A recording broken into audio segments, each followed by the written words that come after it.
One first thing you may not be aware of. Telecom is an uninsurable industry. They cannot get insurance from Lloyd's of London or Swiss Re. These are the companies that write the secondary policies. They will not cover telecom for health and environmental damages. And in 2019, before the pandemic, Swiss Re reviewed all the evidence on 5G at that time and concluded that 5G was, quote, off the leash.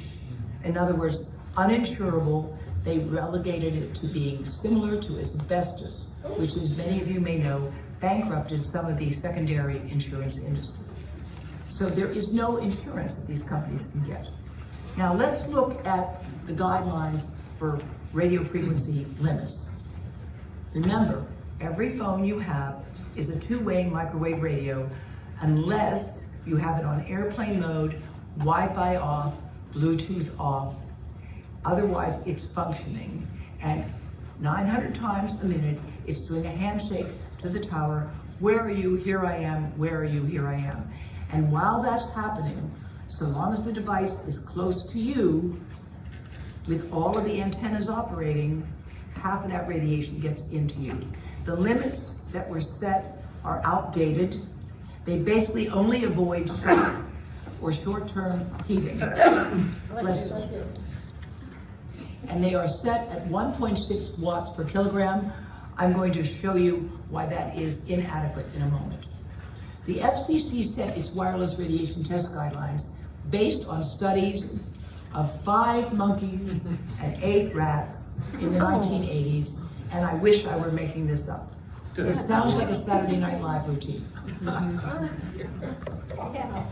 They studied those animals to see how hot they had to get to stop seeking food when they were starving.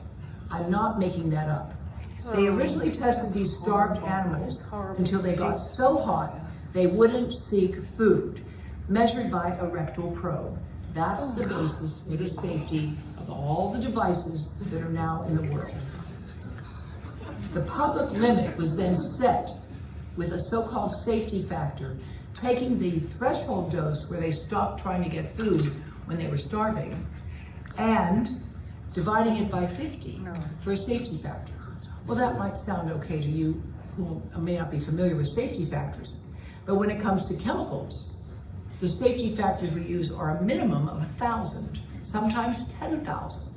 You take the effect level you've determined in animals and you divide it by 1,000 or 10,000. But for electromagnetic fields, they decided to use a safety factor of 50. Now, I want to show you a report about the reality, the hidden reality of what happens with phone radiation.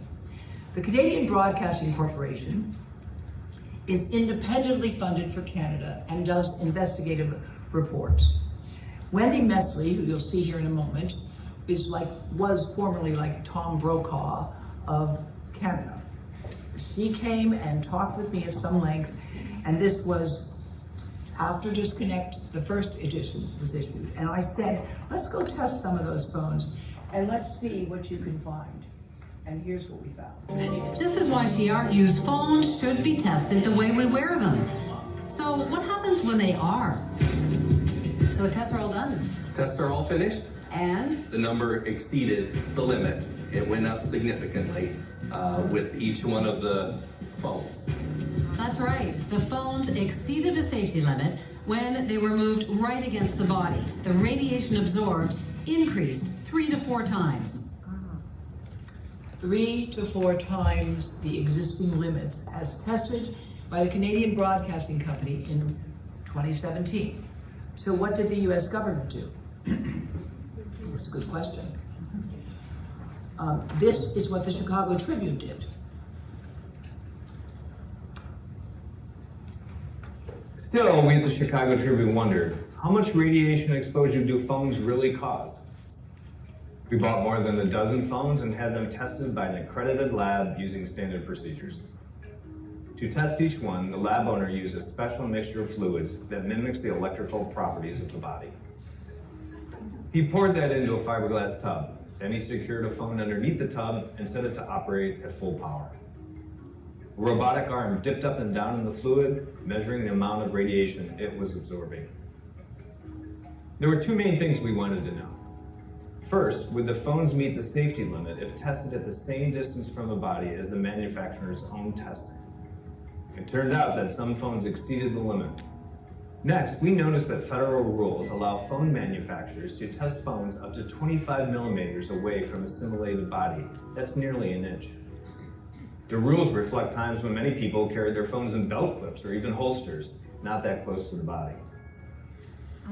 So our second question was, what if phones were tested at a smaller distance to reflect how people carry their phones today, like in a pocket?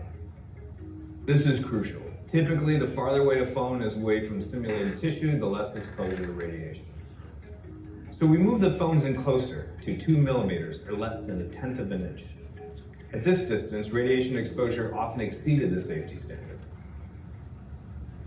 All right, so the Chicago Tribune tests the phones and they write about it. And again, this is something that in Disconnect, we advised and we said that if phones were tested as they were used, they would be illegal. That's what they showed. You see those numbers there at the very end, 5.37, 2.6. The limit is 1.6, okay? These were the 3 most popular phones in the United States that they tested in 2019. This is August of 2019. So what happens in the government? Well, what I'm about to show you, we just learned at Environmental Health Trust in response to Freedom of Information Act requests that we filed in the past 2 years.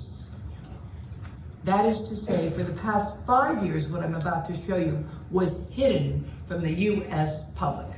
We were never told what the government did, and here's what they did.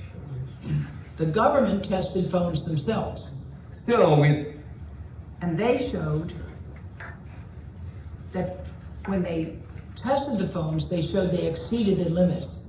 But in 2019, under that other administration, they issued a statement saying the phones passed the outdated safety limits, which is true, but keep in mind, the outdated safety limits allow a phone to be tested up to 1 inch off the body.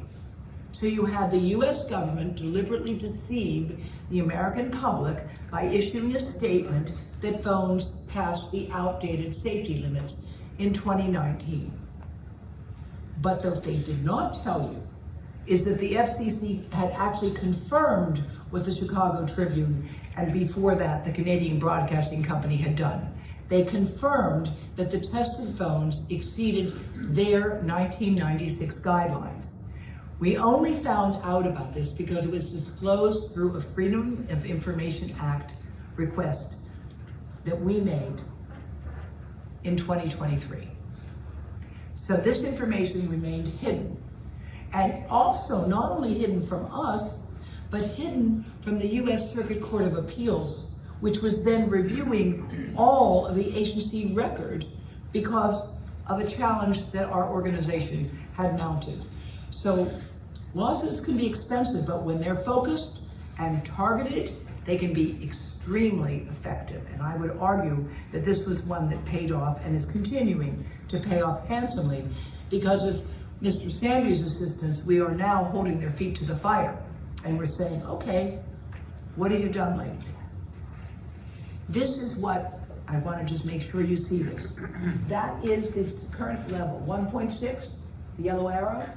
And these are the test results that they kept hidden from the public that we're now disclosing to you here today.